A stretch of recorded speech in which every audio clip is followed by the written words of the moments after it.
So as Phil mentioned, my name is Aimee, and I'm here to talk to you today about our first case study, which focuses on gray whales in the North Pacific and insight into stock structure using genetic data. First, for a little bit of background on gray whales. Gray whales are currently found only in the North Pacific, where two stocks are recognized, an Eastern North Pacific stock and a Western North Pacific stock. Now, gray whales on both sides of the North Pacific were greatly depleted by commercial whaling. But the Eastern North Pacific stock currently numbers about 19,000 animals, and it was removed from the list of endangered species in 1994. In contrast, the Western North Pacific stock is estimated to contain only about 130 animals, and Western North Pacific gray whales are listed as critically endangered by the IUCN. Now, the majority of the animals in that Eastern North Pacific stock feed in the Bering, Beaufort, and Chukchi seas during summer and fall, and then travel down the coast of North America to overwinter and calve in the lagoons off Baja. Now, we know much less about the distribution of gray whales in the Western North Pacific, and most of what we know comes from studies of these animals on their primary feeding ground, which is located off the coast of Sakhalin Island, Russia. Now, we don't know the exact location of the wintering grounds in the Western North Pacific, but they're thought to be located in the vicinity of the South China Sea. Now, up until a few years ago, I would often have stopped my discussion of the distribution of gray whales with this slide, but in recent years we've come to realize that the picture is a little bit more complicated. For example, we know that a small number of whales feeds in more southern waters in the Eastern North Pacific between northern California and southeastern Alaska. I'm going to refer to that area as the southern feeding ground, and it's important to note here that the migratory route for those 19 or so thousand animals that feed up in the Bering, Beaufort, and Chukchi seas does pass through this southern feeding ground. Now, from photo identification studies, we know that whales using the southern feeding ground include two groups. The first group includes individuals which are sighted only during one season and are thought to be stragglers from the migration. So these may be animals that are just kind of stopping in for a bite to eat while on their way further north.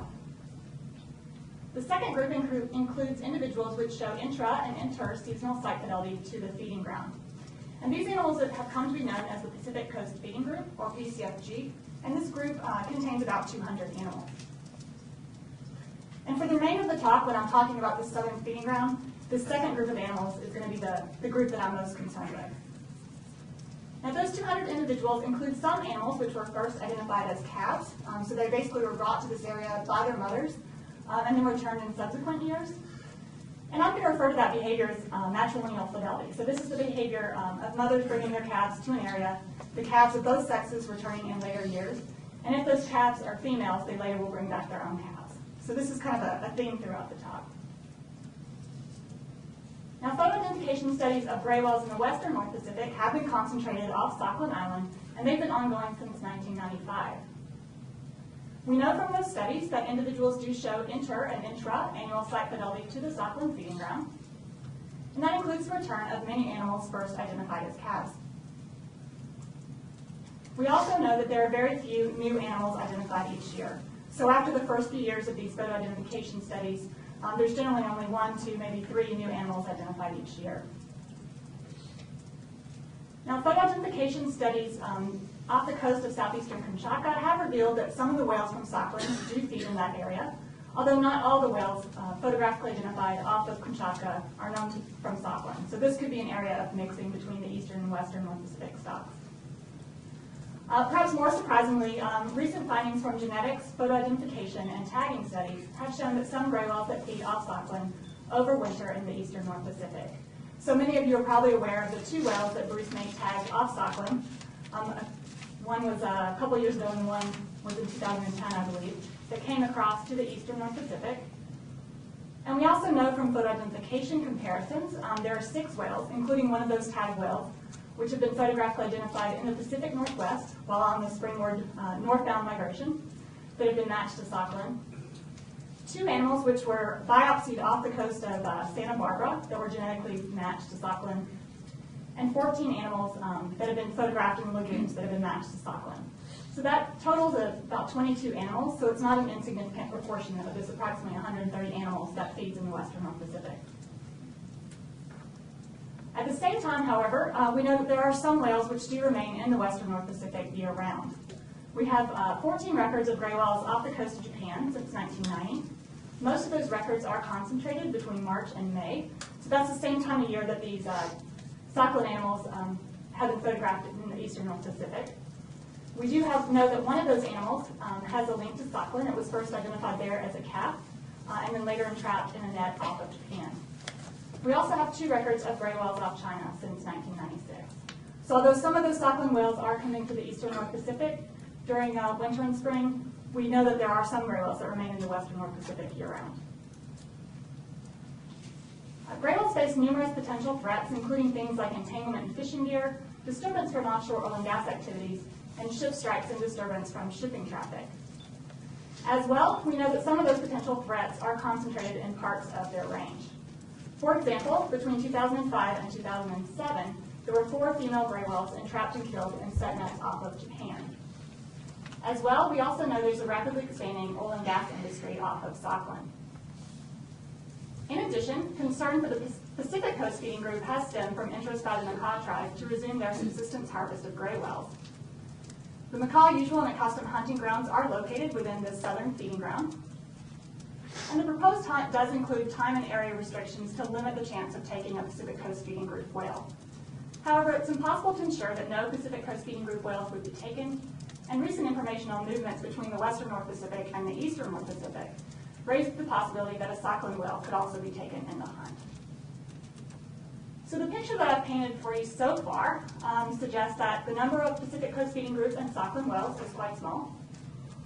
We do have observations of fidelity to some feeding grounds, Sakhalin and the Pacific Coast feeding group, that suggest some structure exists. We know that whales in the eastern North Pacific and some whales from the western North Pacific use the same migratory routes and wintering grounds, which raises the possibility of interbreeding between these 2 groups. And we know that potential threats could be concentrated on parts of the range. And this really highlights the need to better understand structure on the feeding grounds so that we can better assess the potential impacts of these threats.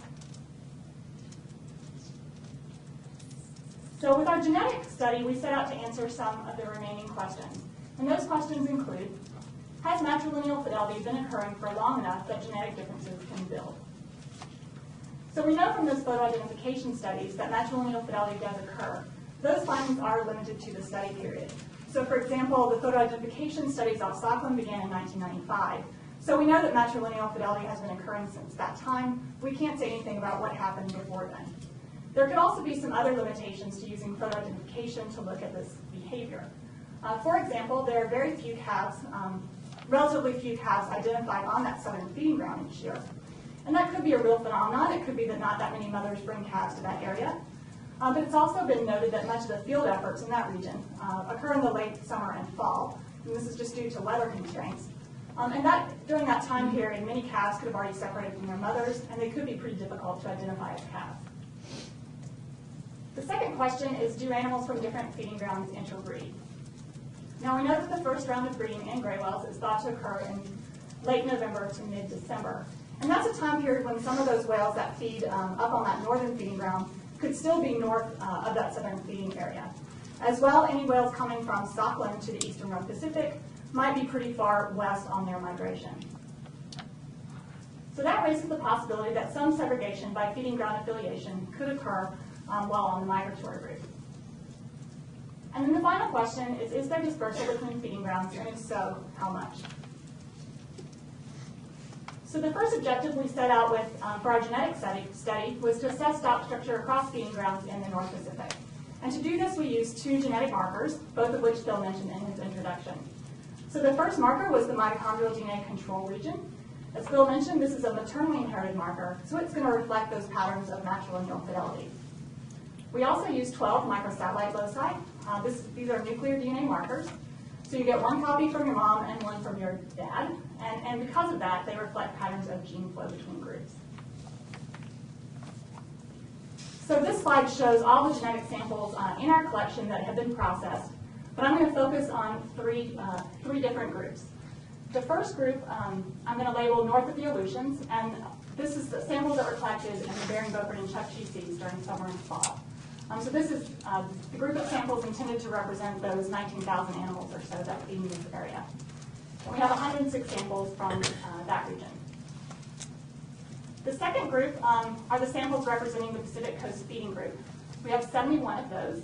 And importantly, all of these samples were collected in conjunction with photo ID information. So all 71 samples are linked to a photographically identified animal. And that was really important in this case because we wanted to represent that second group of animals, the animals that have been seen in multiple years. And we wanted to exclude any animals seen in only a single year. So it was really important to have that photo identification information linked to our genetic samples. And then we have 142 samples collected from animals off stockland. All except for one of these are also linked to a photographically identified individual, and it does represent 83% of identified individuals up to 2007. So that's a very unique data set. So what did we find? Well, I'm going to start with a comparison of the eastern North Pacific and the western North Pacific. And in that comparison, we noted that mitochondrial DNA diversity is reduced among the softline gray whales. This finding supports strong matrilineal fidelity to the area. So if you can imagine with this pattern of matrilineal fidelity, a mother's bringing her calf to the area, and eventually those female calves are bringing their own calves, and they're all going to have the same mitochondrial DNA haplotype. So because of this pattern of mitochondrial DNA being passed down from a mother to her offspring, this results in the haplotypes carried by those mothers building up over time.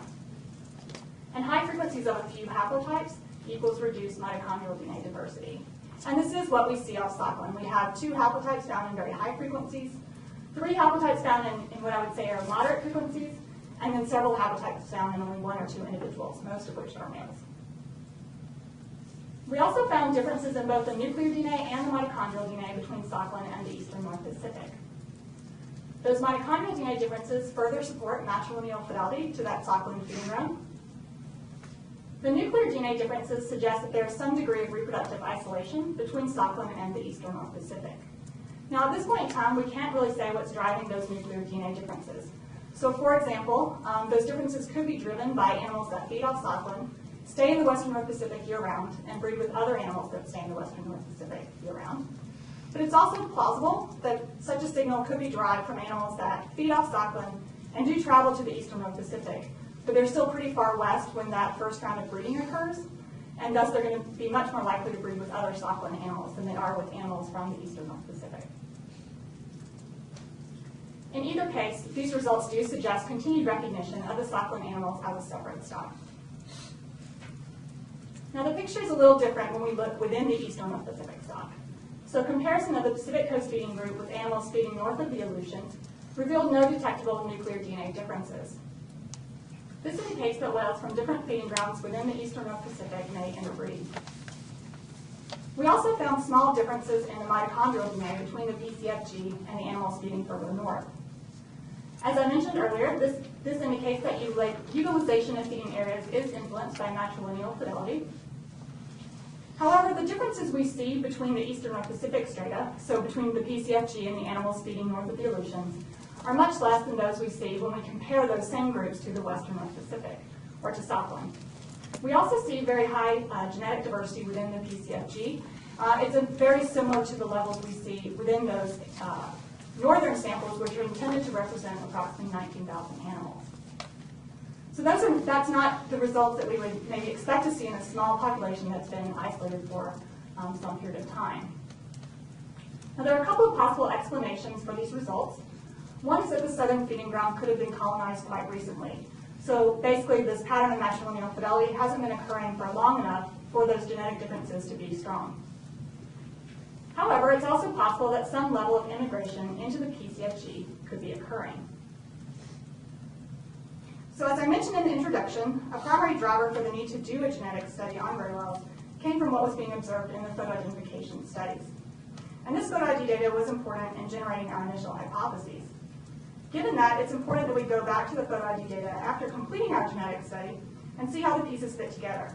And in particular, given our results, we wanted to see if the photo ID data could further inform this question of how much immigration into the PCFG could be occurring.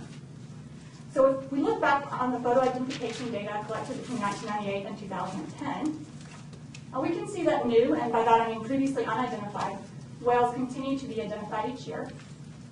And many of those whales return to the southern feeding ground in subsequent years. So by that I mean they become part of the PCFG, so they're seen in at least 2 years. And that on average is about 9 whales per year in the later years of the study. Now you might look at these results and say, well, those findings do support the fact that some immigration into the PCFG could be occurring.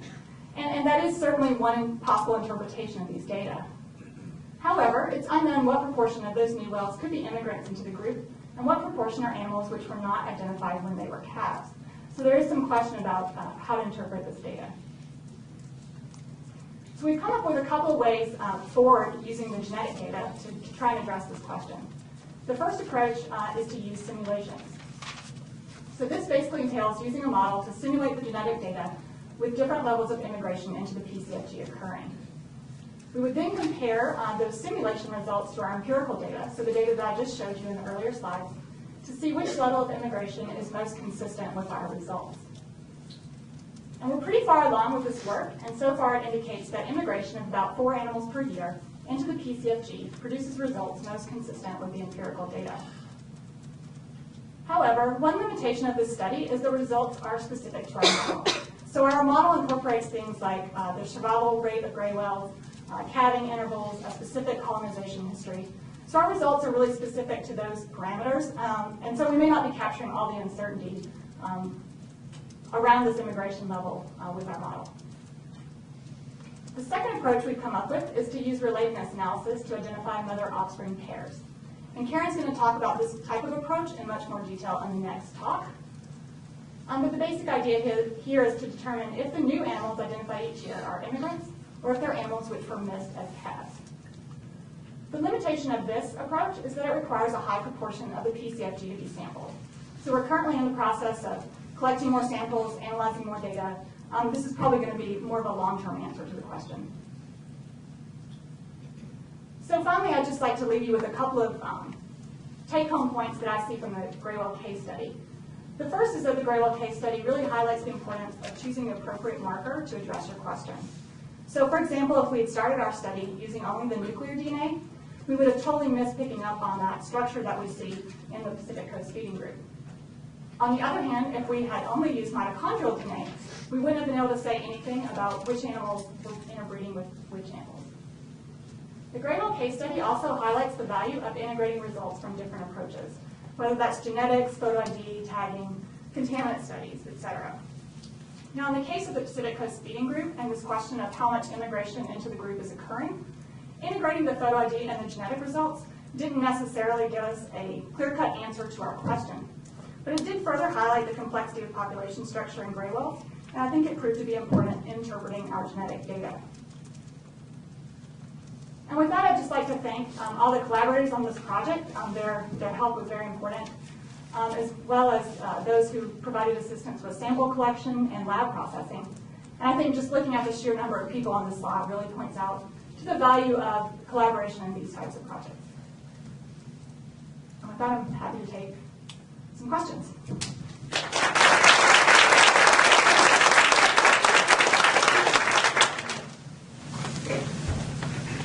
Why would the PCFG group be considered reproductively isolated, and if they are heading to the same reproductive ground, then that group is on the migration route to the eastern group? So our findings actually indicated the opposite, that the PCFG does interbreed with whales from the eastern North Pacific. Probably because of that reason, they're all heading down the same migratory route, and they're in contact with each other when that first round of breeding occurs. The difference was with Socolin, those animals did show a signal of being reproductively isolated to some extent from the eastern North Pacific. But was it your initial hypothesis that they were reproductively isolated? Our initial hypothesis was that they would not be, but there was some question about it because there is a possibility there could be some segregation on the migration. A couple of times you mentioned, I think you used the phrase first round of breeding. Could you explain that just a little bit? Sure. So most of what we know about breeding in gray whales comes from a study done in the late 1950s and 60s where some animals were collected off the Central California coast. And based on those studies, they estimated that what I'm referring to as the first round of breeding occurs when animals are between late November and early December. So that's when the first opportunities to breed occur. They also hypothesized that for those animals that don't successfully breed during that sort of first round, they may breed again in about 40 days. We may be closer to the wintering grounds off Mexico. Does that answer your question? So you're convinced that Rice and Lowell's conclusion that most of the breeding occurs north of Central California is the right interpretation? I'm not convinced. I think it's the only information we really have at this point. So? Do you think that the western whales will be kept as a separate stock? You know, that I'm sure there's pressure at some points to just say it's one big thing, but based on what you know, can a good argument be made to keep the western whales as a separate stock? I'll answer that last bit. I do think a good argument could be made to keep the western North Pacific as a separate stock. But what will happen? I'm not in charge of that, but I do feel like it's likely that it will be kept separate, but that's just my opinion. I think we're at about 20 minutes, so I'll pass this on to Karen.